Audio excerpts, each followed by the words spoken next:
Volume check. So I asked, and it sounds like it should be soon. But we probably also pushed back the due date, at least by a couple days or something like that. And like, spring break time doesn't count towards the overall time that we give for homework 4, by the way. But yeah, I think more details on Piazza soon.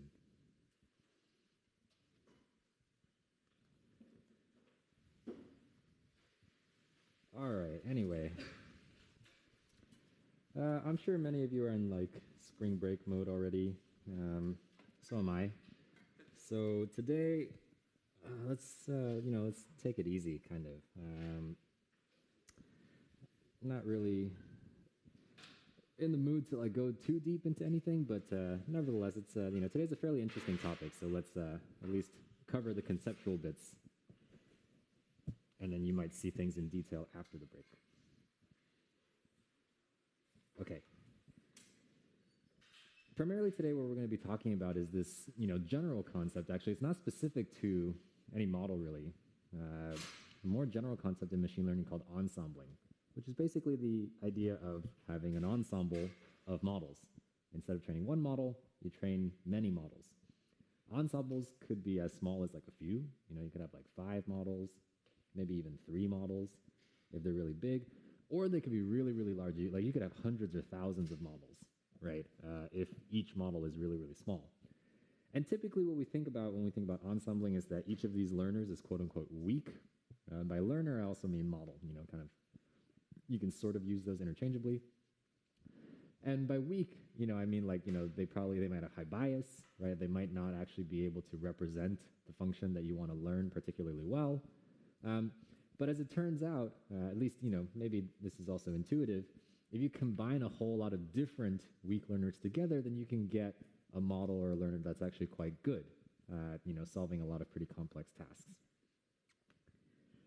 We're going to use decision trees as sort of like as the model to study as we go through this concept. Ensembling and decision trees actually really go together hand in hand. For a couple of reasons. Decision trees are, pretty widely used, and also they're kind of weak on their own. So they make a good, vessel, so to speak, for combining with ensembling. But that's not to say that that's the end of the story. There are a lot of different types of models that can be ensembled. Nearest neighbor models, neural network models that we'll study later, all these other types of things. A lot of these models can be ensembled. It just so happens to be the case that decision trees are kind of the most common and most popular choice when thinking about these ensembling types of methods. And specifically, we're going to focus on 2 different types of ensembling. The first is known as Bootstrap aggregation. You don't exactly need to know what that means, but we'll sort of go through kind of like what those words mean. People usually just call this bagging. Bootstrap aggregation, bagging. And then also another type of ensembling called boosting. And when we combine these ideas with decision trees, if you do bagging with decision trees, then you get what a model class known as random forests. And if you combine boosting with decision trees, then you get boosted trees. Okay, and we'll talk about each one of these in a little bit more detail. So just to remind you, this is a decision tree, right? Just keep this in mind as we're going through lecture today. This is kind of the model that we're thinking about, right? If we have this sort of data set on the left, remember this is the example from last time where we have different features that we're trying to use to try to decide should we go play golf or not. Then we can build something that looks like this decision tree here on the right, where we have all of these nodes corresponding to how many data points are in this particular path in my tree, and then we can choose different splits based on features, and we usually try to choose these to maximize what we call our information gain, right? Such that as we go down in our tree, the nodes become more and more predictive of the particular class that we actually want to predict. Okay, so this is what a decision tree looks like, and this is the model that we're going to combine with these ideas from ensembling in order to get all these different, better classes of models, random trees and random forests and boosted trees and things like this. You'll also remember last time, I kind of glossed over one particular fact, which is that Sometimes, a lot of the times what we need is sort of regularization in order to actually make decision trees work well. If we grow our tree too large, then it oftentimes is the case that all it's done is overfit the training data, right? So we don't actually want trees that are too large. And one way that we can sort of get trees that are relatively smaller is through a general class of techniques known as pruning. Get it, right? Because you have trees and you can prune the trees in order to make them smaller. That's the idea. So if decision trees are grown too large, they often overfit the training data, okay? You might start to get things like leaf nodes with like only one data point, right? And like, sure, that's like, it's a very like pure or like informative leaf, but it's probably actually not going to generalize all that well beyond this training data that you have, right? So generally speaking, having these really, really large trees with really, really, few data points in each leaf is actually not a good idea in terms of actually trying to fit a model that's going to generalize to new data. There are ways that we can try to prevent trees from getting too large in the first place, okay? So pruning is kind of something that we might do afterwards. There are also ways that as we're growing the tree, we might just say, actually, let's stop here. Let's not grow the tree any further. And these we can think of as sort of regularization techniques that are specific to decision trees, right? We've talked about general regularization techniques like, L2 regularization and all these other kinds of things. Decision trees kind of have their own class of regularizers because they don't really follow the mold of the models that we've learned previously, right? Like they have their own algorithms, they have their own structure, and so they have their own specific regularization techniques as well. One very popular one is just restrict the maximum depth of your tree. So you can just say that, if I get to depth 3 or depth 5, I'm just going to stop. Okay, I'm not going to make any more splits because if I keep making splits, my tree's going to be too large. I'm going to overfit. Another idea is when we're considering whether or not to make a split, we can also decide not just which split to make, we can also decide at a higher level, should I make any split in the first place, right? Or should I just stop? And we might stop if, for example, the split is going to give us too few data points afterwards in each of the children, right? Or if we look at the information gain and that information gain is not high enough, it's not above some minimum threshold that we set, okay? So these are all different criteria that we can use. These are not pruning, right? These are actually just ways to prevent the tree from growing too large in the first place, okay? So we can have limit the maximum depth or make sure that we have a minimum of some number of data points every node, or have something like this information gain is not above my threshold. I'm just not going to make the split in the first place. Things like this. Yes.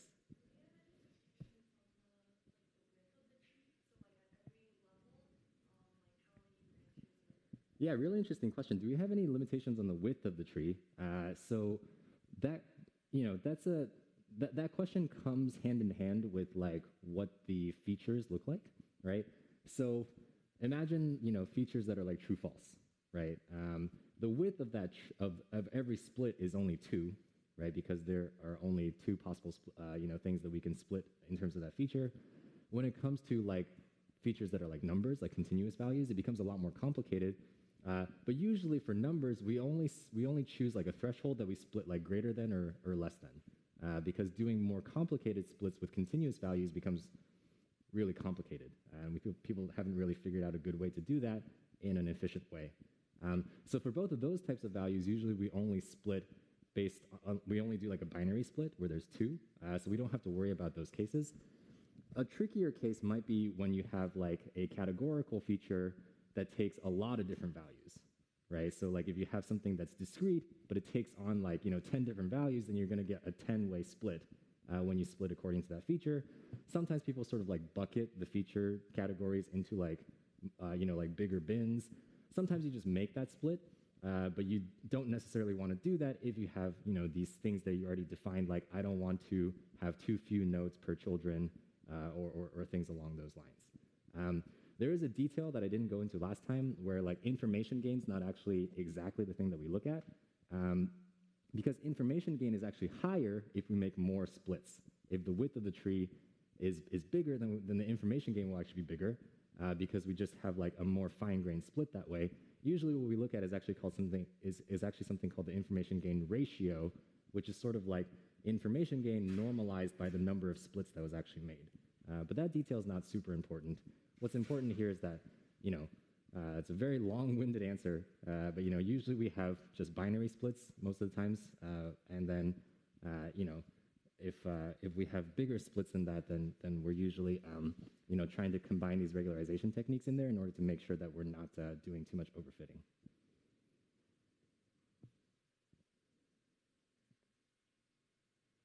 Okay, so we can do these things.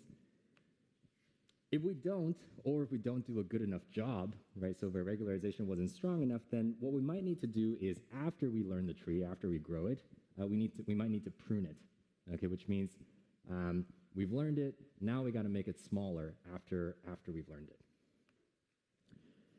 There are actually a lot of different ways, tweaks to different algorithms and things like this for how to do pruning, but they all basically operate the same way at a high level, which is that what we're going to do is we're going to get rid of all the splits that we can that have the lowest possible information gain or contribute the least to validation accuracy until we have a tree that's an acceptable size. Okay, so what exactly do I mean by this? Let me give you an example. So let's say that we have a tree and we decide that we want to prune it, and we decide that we want to prune it until we have, a pre-specified number of leaf nodes, okay? So we're going to say, well, let's have at maximum, like M leaf nodes or something like that. And currently I have more than that, so I'm going to have to start getting rid of some, right? Well, what are the easiest nodes to get rid of? They're actually the nodes where where all of the children are leaves. Okay, so those we usually call twigs. Okay, so we have a node where everything is all the children are leaves. We can actually just get rid of all of those and then make that node a leaf itself, right? So this is kind of the idea. We can look for all the different twigs in our tree, and then for everyone, we can sort of evaluate, well, what's the information gain that I got from splitting, right? And then we can sort of order all of the twigs by information gain, and then for each one that has the least amount of information gain, we then make that a leaf and get rid of all of the children and just combine all of those into the node before it. So we can sort of rinse and repeat this process until we get down to the number of leaf nodes that we want. Alternatively to information gain, one thing that you can also do is you can use a validation set. Use validation in order to figure out whether or not you're overfitting, whether or not your tree is too big, right? So take your validation set, propagate it all the way down the tree, right, and then see what accuracy you get. And then for the ones that contribute the least to having validation accuracy, then you can also do the same thing where you sort of get rid of all the children of these twigs and then turn that node into a leaf. And then just rinse and repeat this process until you get a tree that's small enough, okay? So again, the details here are not particularly important, but oftentimes pruning is one thing that we need to do in order to get decision trees to work decently, to not overfit too much.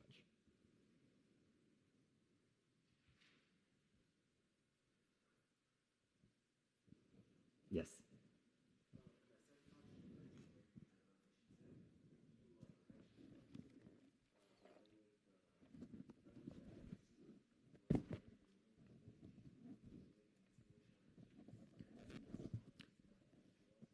Yeah, that's exactly right. So just to summarize what you said, right? Basically, if we do something like use a validation set, we can propagate the entire validation set down the tree, right, until we get the correct pieces of data in all our different leaf nodes, right? And then for every single twig, the question we can ask is, well, what would happen if this twig was a leaf instead, right? And what we can do is we can take the data points in the respective leaves, right, and then combine them into the node above it. And then we can ask, well, how did my validation accuracy degrade as a result of combining these leaves into a single one, right? And then for the one that results in the least degradation of validation accuracy, now I can prune those leaves and make that twig the leaf instead. That's the high-level idea.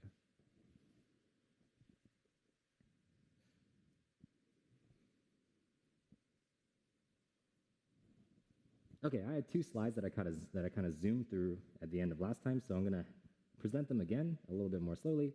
And they're about the advantages and disadvantages of having this particular model class, decision trees, right? Decision trees are often said to be simple to understand and interpret. People like to think that sort of decision trees mimic the way that humans make decisions. Oftentimes humans like to think that they decide in this iterative way where they split on different features and then make a decision. Whether or not that's true, I don't know. I'm not a cognitive scientist, but you know, humans are often wrong about the way that they make decisions, so who really knows?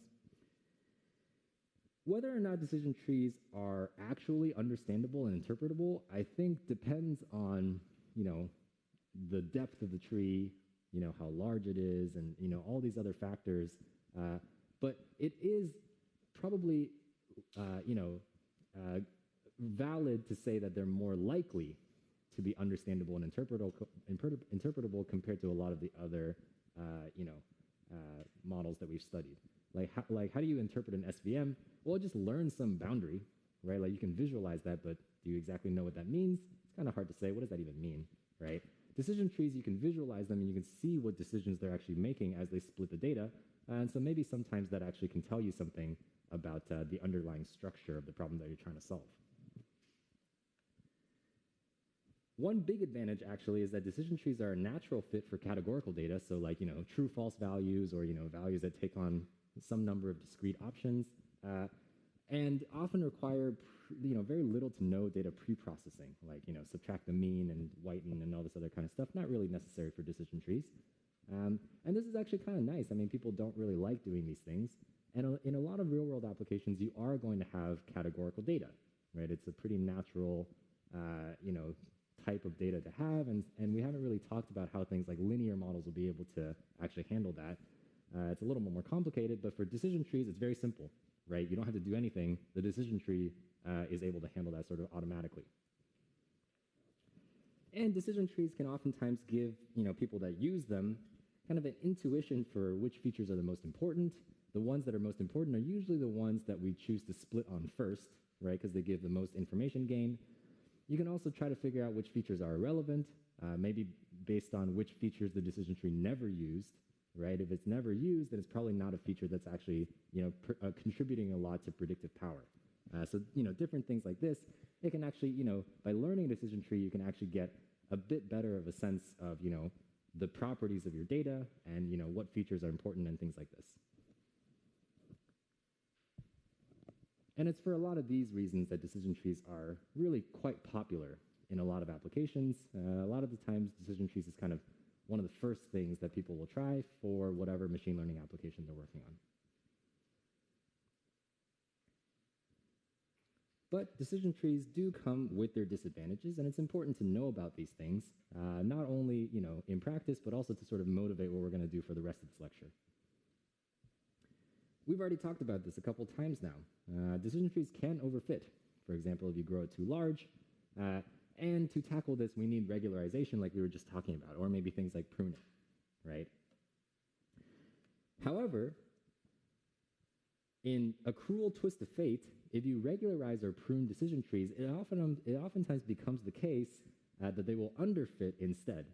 So you have this really weird phenomenon where your trees are usually either overfitting or underfitting. It's kind of hard actually to find the middle ground where your tree actually does well. It's just a property of like the variance of, you know, this model class and things like this. It's a little bit complicated to explain, but it oftentimes is the case that you can't really find that sweet spot with just enough regularization to make a single tree do a good job. And it is because of this that decision trees, you know, by themselves usually don't actually work all that well. So trying to learn a decision tree for the problem that you have is usually a futile exercise because you might get one that fits the data really well, but then it turns out it doesn't generalize. Or you might regularize it and then find that it's just not fitting your data very well. It's kind of hard to, you know, get to anything in between that. But there is a silver lining, there's a saving grace, which is that decision trees can work very well when ensembled. What does that mean? It means I'm not just going to try to learn one decision tree. I'm going to learn like hundreds of decision trees or like thousands of decision trees. All of them are going to be kind of small, kind of weak, but when I put them together, it's going to turn out that they're going to do really well as an ensemble. Okay, it's a pretty interesting phenomenon that actually this does work as well as it does, but this is kind of what makes decision trees the most popular, or one of the most popular choices in real-world applications. It's that you know, you have some of the advantages on the previous slide, and then you can put them together with ensembles in order to get great performance, a lot of the times, without all that much effort. But, there's no free lunch. It is the case that, if you ensemble decision trees together, you might lose some of the advantages such as, decision trees being simple to understand and interpret. Maybe I can interpret a single decision tree. Can I interpret hundreds of decision trees? That's a little bit harder to say, right? So it's all a little bit of a trade-off, but usually people care more about accuracy than other things. So ensembling is a very, very popular approach.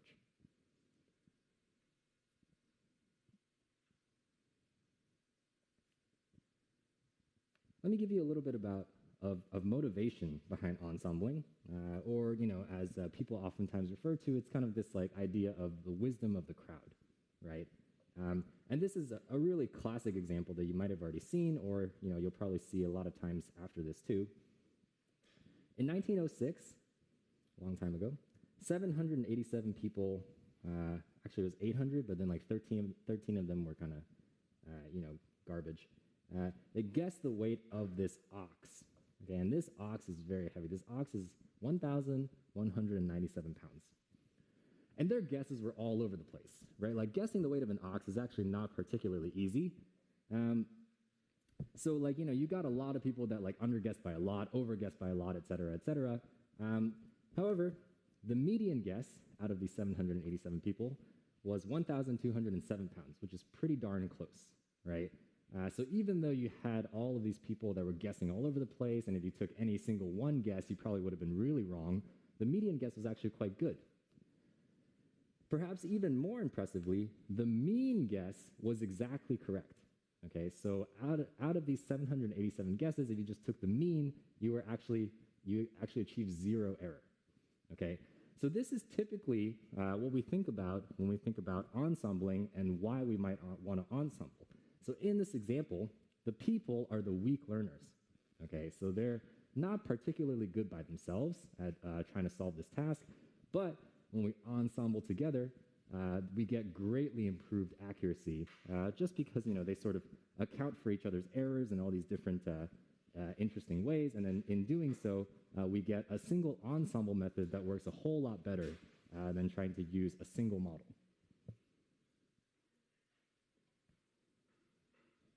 So that's what we're going to be trying to do. We're going to try to convert this motivation, this intuition, into machine learning, okay, where we're going to replace people with some kind of weak machine learning model, and then we're going to put them all together into a single big model that makes better predictions.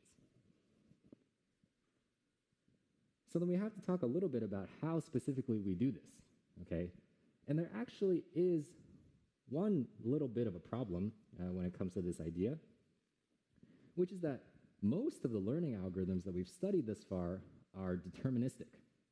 What does that mean? It means that if we're given a fixed training set, we will always get the same model out of our learning algorithm. Okay, think about all these linear regression things that we've learned and stuff like that, right? Data set goes in, model comes out, it's a deterministic function procedure in the middle. So then we have to ask our question, how do we get diversity in the models in our ensemble? Any ideas? Yes? Randomness. Be more specific.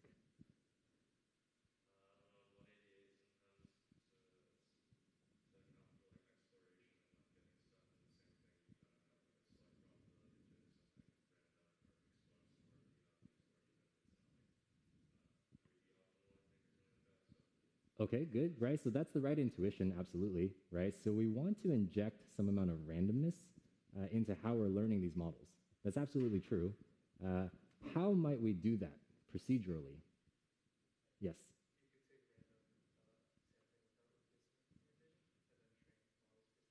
Cool, absolutely. So we could do random samples of our data. I think you said without replacement, but we'll come back to that. Oh, with replacement. Okay, interesting. That is correct.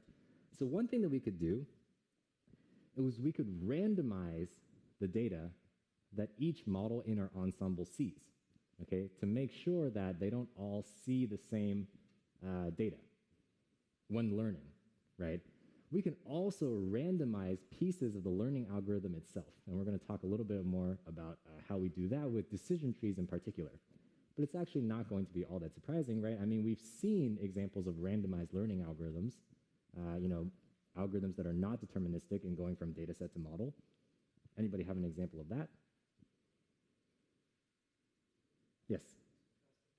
Yeah, stochastic gradient methods, right? For example, where we sort of randomly sample data points when we're, doing training of our model, right? This is not going to be the exact same idea in terms of decision trees, right? Because we're not actually using gradient updates, but it's going to have a similar flavor where we sort of do some random sampling along the way as we learn our model, as we learn our decision tree, okay? So here's idea number one: randomize the data that each model sees as well as the learning algorithm.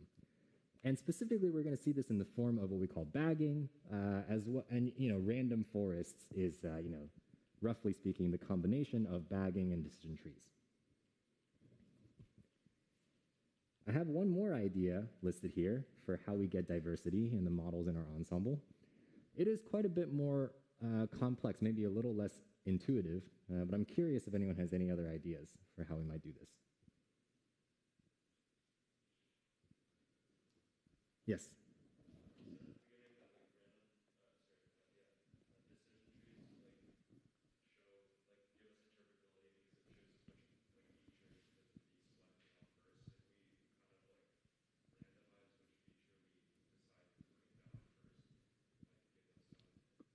Great point, actually. So one thing that we could do, right, is we could sort of, rather than having each decision tree sort of like pick the same features, right, we could try to randomize that feature selection process. We are actually going to do that, but that's not idea number two. That's actually going to be a part of idea number one. That's kind of how we get randomness in the learning algorithm. Yeah, so we're definitely going to do that. I'll just tell you what idea number two is because it's a bit less intuitive. Idea number two is we're going to learn the models in our ensemble sequentially. Okay, so rather than learning them all at the same time, we're going to learn model one, and then we're going to learn model two, sort of, you can think of it as like conditioned on model one. Okay, and then we're going to learn model three, conditioned on the first two models, so on and so forth. Okay, what does it mean conditioned on? Well, in some sense, the learning algorithm is sort of going to know what data the previous models already do well on, and what data the previous models still don't cover in a good way. And then in that way, we're going to learn the new model in such a way that it tries to cover the data that's not currently getting good accuracy from the previous model. So that's what I mean by specialize the models to different data. And specifically, we're going to see this idea in what we call boosting.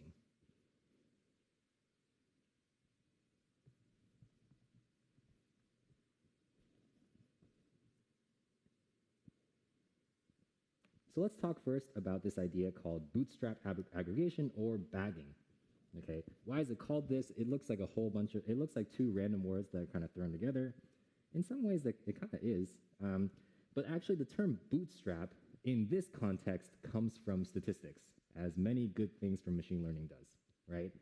So in statistics, when we say a bootstrap sample, what we're talking about is a sample from an observed set of data with replacement. Okay, so if I have, a data set and I sample from that data set with replacement and I get a new, set of data, then that new set of data is called a bootstrap sample.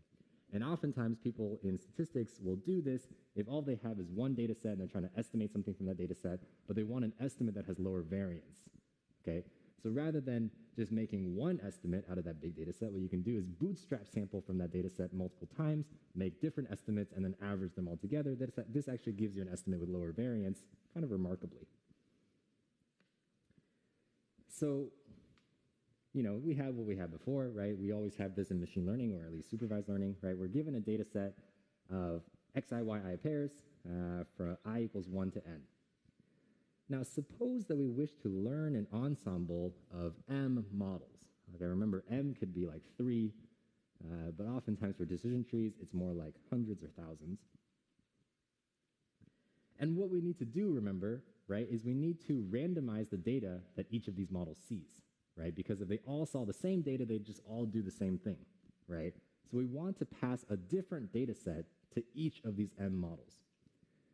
In order to do that, in order to generate a different training set for each model, we're going to do bootstrap sampling of our data set. We're going to randomly sample up to n times from the data set with replacement, okay? Why do I say up to n? A lot of the times, actually, it's just n, okay? So every decision tree in our ensemble, right, or every model in our ensemble is going to be trained on a data set of size n, but it's not the original data set. Okay, it's a bootstrap sample of our original data set, which, by the way, can contain duplicates, right, because we're sampling with replacement, but nevertheless, that's kind of, has certain statistical properties that are kind of nice, right, like variance reduction. And so using this procedure, we're going to get m different data sets for training. So typically, at least in statistics, in bootstrap sampling, a bootstrap sample refers to a new data set sampled with replacement from the original data set that's the same size, okay? So if you had n data points in your original data set, your bootstrap sample will also have n data points sampled with replacement, so there can be duplicates and also, missing data. However, when we're talking about machine learning, we don't really care all that much about statistics, right? And oftentimes it can be the case that maybe you subsample the data for training each member of your ensemble. So you might not sample exactly n data points. You might sample something less than that. It's all, a bit of a, design decision that's not particularly important except for, practical considerations like, efficiency and things like this. So that's the high-level idea. This is all Bootstrap aggregation is saying. Bootstrap aggregation is saying we're going to train each member of our ensemble, and we're going to try to make them all different by giving them different data to look at. And in particular, the different data that each ensemble member is looking at is just a bootstrap sample of the original data set. And so in this way, we're kind of hoping that they're going to diversify because they're not all seeing the exact same data.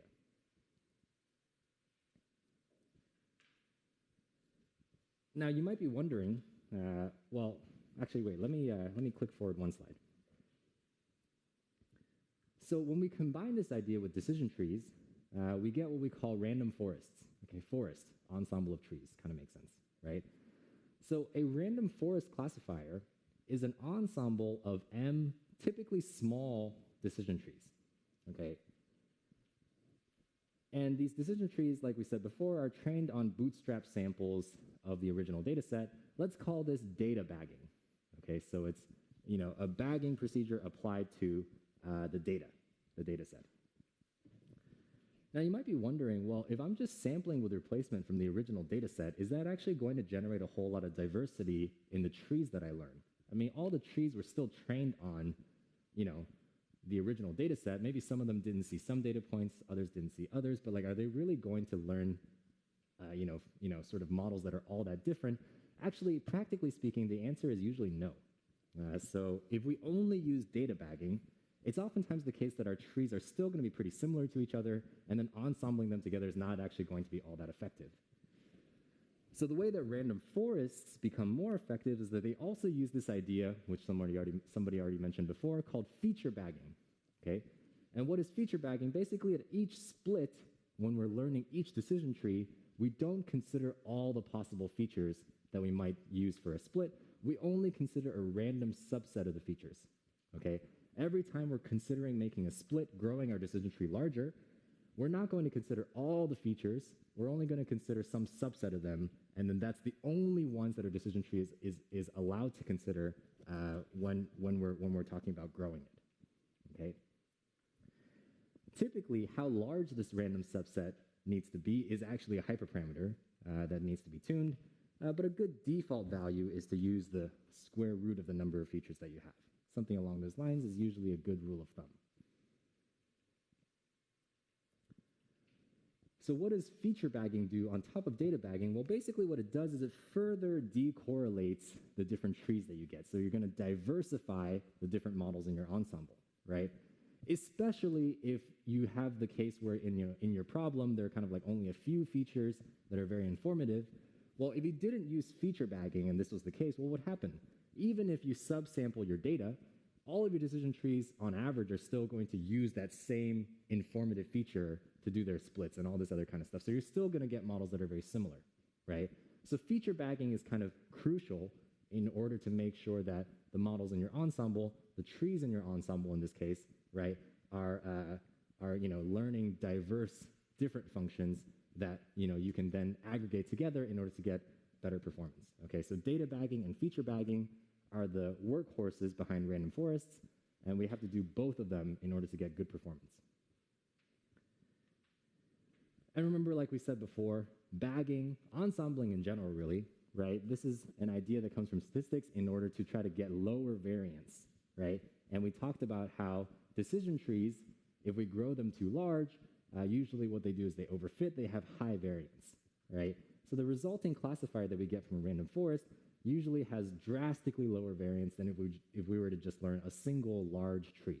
Okay, so a random forest is a collection of small trees. Doing this, large collection of small trees usually has pretty low bias because you're getting, an aggregation of a lot of different models, and also drastically lower variance than a single large tree that has, comparable, fitting power or comparable bias. Okay, so that's kind of the beauty behind ensembling is you get sort of variance reduction and you still get pretty good bias, pretty low bias, right? And then that's kind of the reason that these ensemble tree approaches are so popular.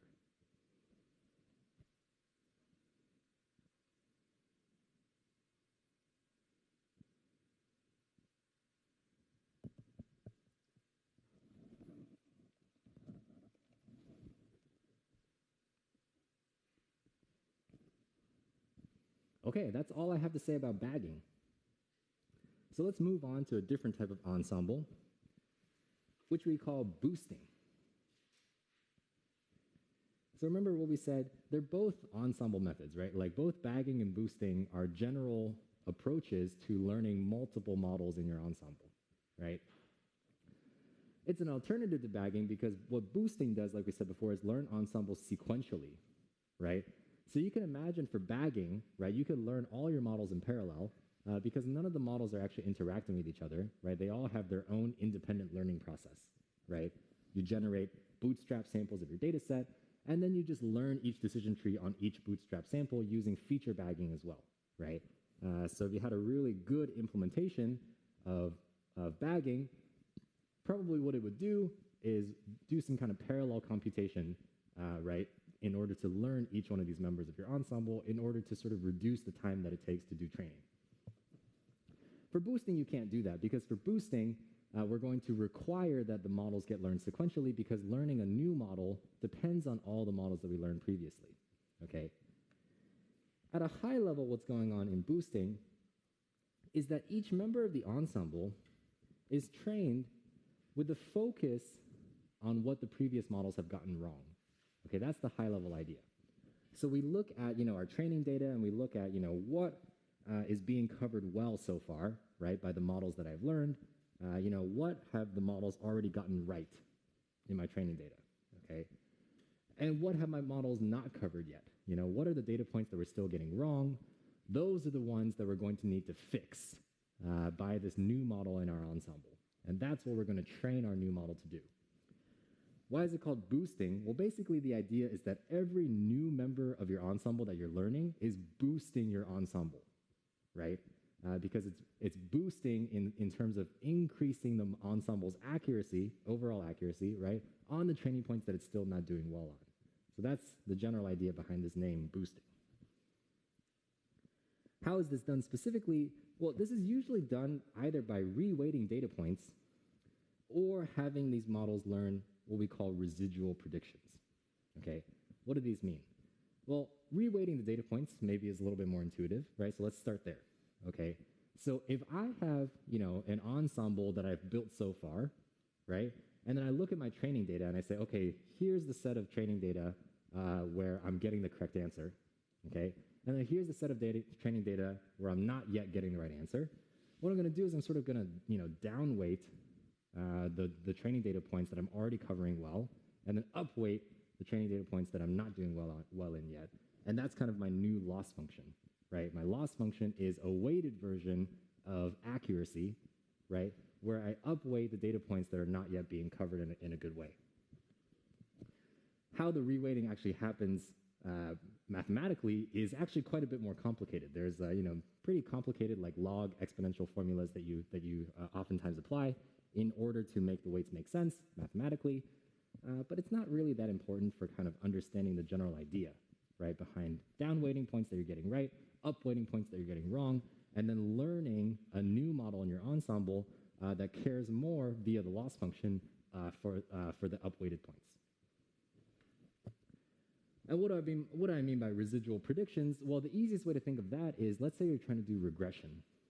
Okay, so you're doing a regression task where, the targets that you're trying to predict are continuous values, and then the prediction that you're making from your ensemble is like, a sum or an average of, all the predictions that each member in your ensemble is making, right? So if you look at all the predictions, the averages, right, of, made by your ensemble so far, and then you look at the actual target values that you're trying to predict, what you can do is subtract one from the other in order to get the residual that you still are getting wrong, right? Like y minus y hat, right? If that's large, that means that you're still, doing a bad job on that data point. If it's small, it means that you're getting pretty much the right answer. And so then what you can do is you can essentially try to train your new model in your ensemble to predict those residuals. Because if you predict those residuals and then that model gets incorporated into your ensemble via a sum, right, then you're going to get closer to the right answer, right, closer to the y that you're actually trying to predict. So that's kind of the high-level idea of trying to do residuals. It makes sense when we think about it from the perspective of a regression if the prediction that we're making from our model is just a sum of all the individual predictions that the ensemble members are making. Yes?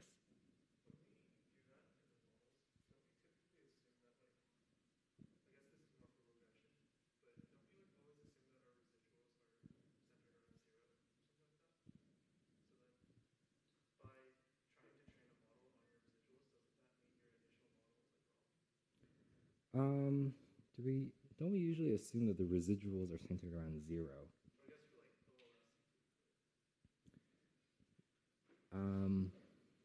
So in something like ordinary least squares, we assume that the noise is centered around 0. Probably I'm not describing this very well. I'm kind of trying to describe something different. Let me give an example, which might clear things up. So let's say that, so far I've learned one decision tree in my ensemble, and I'm thinking about how to learn the second one, right? And let's say that, for a particular data point, it has some x. Let's not try to specify what that x is, but the y, the target that I'm trying to predict, is like 5. Okay, so that's just like the continuous value that I'm trying to predict. And then what my first decision tree has done is it predicts like 4. Okay, for that target. So y is 5, y hat is 4. Okay, what's the difference between those? It's 1, right? So 1 is kind of the measure of how off I am in terms of my current ensemble, right? And if in the next member of my ensemble, so let's say that after I learn the second member of my ensemble, what I do to make a prediction is I sum their predictions together, okay? Maybe I would actually do something like an average or a weighted average or something like that, but just for simplicity, let's think about I'm just summing the two predictions together between member 1 and member 2, okay? Well, if that's the case, then what do I want the second member of my ensemble, the second decision tree, to output for this particular example? 1, right? Because if it gets that right, then it'll do 4 plus 1, and it'll get 5, and that's the right answer, right? So in this way, it kind of makes sense that what we might want to do is have each new member of our ensemble predict the residuals in terms of what the previous members are still, the errors that the previous members are still getting, right? The mathematical details are actually a little bit more complicated because in practice, we might not just do a sum of all the predictions of our decision trees, right? But the general idea still holds that what we're kind of looking for is what are we still getting wrong and by how much? That's the new decision tree that I want to learn. It's going to be the one that sort of tries its best to correct for the errors that were made before. Yes?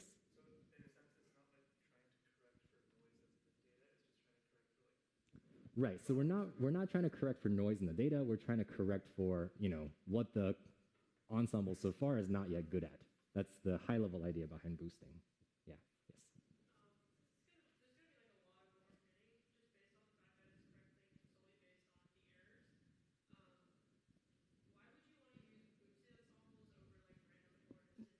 Yes. Great. Great question, actually. So, so I think that the premise of this question is that there's going to be a lot of overfitting when I try to predict these residuals, right? Kind of the way that boosting gets around this in practice is a little bit technical. Some of the high-level ideas include learning very small decision trees for each member of your ensemble, right? So that's going to naturally limit overfitting, right? But actually, one of the other things that gets done which again is a bit of a technical detail, right, is that after you learn a decision tree, the member of your ensemble, usually you don't just add it usually you shrink it first. So you make all of the predictions smaller by some epsilon, or you like multiply all the predictions by some 1 minus epsilon, where epsilon is some small number, in order to basically say that, you know, even after I add this model to our ensemble, there's still going to be some residuals left. I'm just going to have smaller and smaller residuals that I'm learning for all the rest of my decision trees. I'm going to try to shrink that error to 0 as I go along. This is the way that people usually use boosting, because also what this does is it allows for gradual learning of trees, right? So you're going to learn, you know, hundreds or thousands of trees.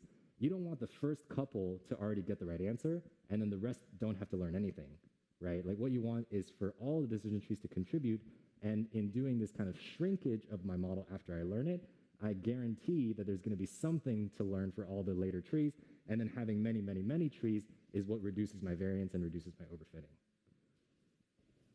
An interesting point, by the way, is that actually, you know, the traditional wisdom these days is that oftentimes random forests and boosted trees both work really well. But if you had to pick one that's maybe slightly better on average than the other, it's probably boosted trees that are better than random forests on average. But that advantage might be very slight these days. Like they both have, you know, very good, you know, implementations that usually work pretty well out of the box. Back there and then over here. Can you boost a random forest? Well, so if you think about models as black boxes, right?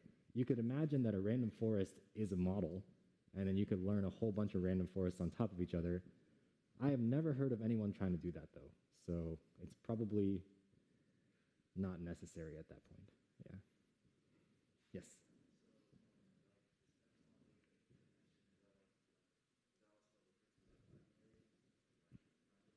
Oh, the epsilon that I didn't mention, it's usually called like shrinkage, I think, or something like that. It's kind of reminiscent of a learning rate almost, right? Because we're not like learning the whole thing. We're kind of learning like something like scaled down.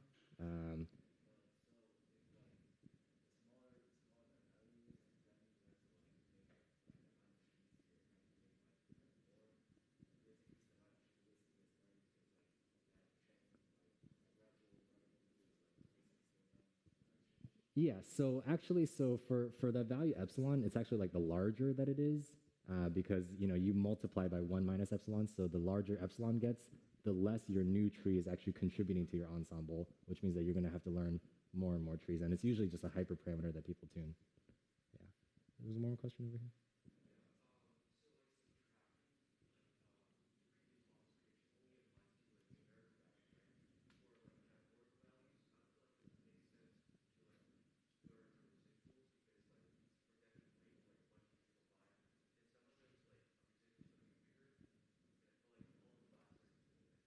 Yeah, right. So this, at least this intuitive explanation that I gave for residuals definitely makes more sense when we think about like regression tasks. It's not impossible to think about how classification applies here if, you know, what you want your decision tree to output is like logits or something like that. But, you know, we haven't really talked about talked about that in this class, so we're not going to focus on that too much. Yeah. All right, I'm going to get through 2 slides in 2 minutes. I think we can do that. It's the day before spring break, so we're not going to do a whole lot of mathematical details because they get really messy really quickly anyway. But if you are really curious, you know, there's this book, Elements of Statistical Learning, which is just available online, and chapter 10 gives this topic, boosting, and boosted trees in particular, very thorough coverage. So feel free to check that out if you want to learn all the details. But not required. Okay, how do we actually make predictions with ensembles? We actually haven't really talked about that in detail. So prediction on a new point for a bagged ensemble like a random forest actually works pretty much exactly like what you would expect. For classification, you take a majority vote of the ensemble members and then predict, you know, the majority label. And for regression, you just take an average of the predictions that all of your ensembles are making. This kind of makes sense. However, prediction for boosted ensembles is actually more complicated if you're, you know, for example, doing residual learning with your new member or, you know, doing all these different things. And for technical reasons, okay, so it's more complicated for technical reasons that we can't get into because we actually didn't do the math for boosted ensembles to begin with. So we're not going to get into detail for what exactly we do for prediction, but at a high level, it's basically just a weighted average or weighted sum rather than a true average, okay? Because all the ensemble members, we actually we care about their inputs differently based on, how much error each one of these ensemble members are getting. And so that's kind of the intuition behind why we have these different weights for these different ensemble members. Again, find details in the link on the previous slide if you're curious about how this actually gets done in practice, but you won't be tested on that in this class.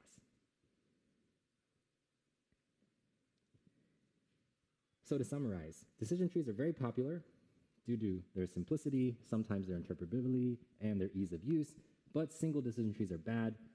They exhibit high variance and overfitting if they're grown large enough. Ensembling, usually by bagging or boosting, reduces variance and keeps bias low, and we get really good models out of these.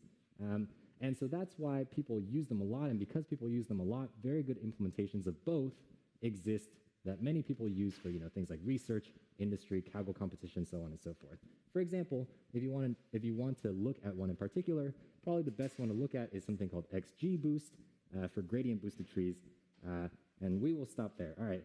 Have a great spring break, everyone, and then I'll see you when you get back.